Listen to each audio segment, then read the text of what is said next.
79 రోజులలో నిజామాబాద్ జిల్లా కేంద్రంలోని 34వ డివిజన్ మిర్చి కాంపౌండ్ ప్రాంతంలో విషాద ఘటన జరిగింది. నీళ్ల తొట్టిలో నీళ్లు పడుతుండగా ఒక వ్యక్తి అకస్మాత్తుగా సొమ్మసిల్లి పడిపోవడంతో అక్కడికక్కడే మృతి చెందినట్లుగా సమాచారం. మృతుడు నల్లుల రవిగా గుర్తించారు. అతడు కావడం కూడా ఘటనకు కారణమై ఉండవచ్చని మృతుడి తమ్ముడు నల్లుల సంజు బంధువులు తెలిపారు. సమాచారం అందుకున్న పోలీసులు ఘటనా స్థలానికి చేరుకుని కేసు నమోదు చేసి దర్యాప్తు ప్రారంభించారు.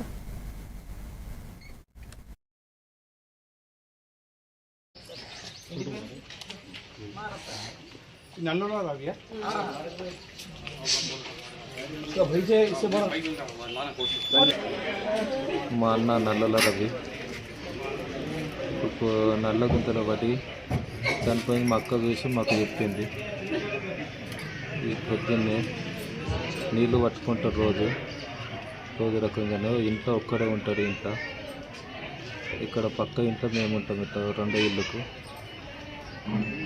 ఇది జాబ్ బాగాలేక ఇక్కడ నుండి మా అక్క మొత్తం ఇల్లు కూడా ఓడికి వెళ్తే అంటే ఏమన్నా తాగే ఏమైనా అలవాటు ఏమైనా ఉండొచ్చా, లేకుంటే ఫిట్స్ ఏమైనా వచ్చే అవకాశాలు ఏమైనా ఉన్నాయా? ఫిట్స్ కూడా వస్తుంది. ఆయనకు అప్పుడప్పుడు తాగుతాడు కూడా. మీరేమన్నా వేరే ఏమన్నా అనుకుంటున్నారు? చనిపోవడానికి కారణాలు ఏమన్నా అనుకుంటున్నారు? మాకైతే అనుమానాలు ఏం లేవు.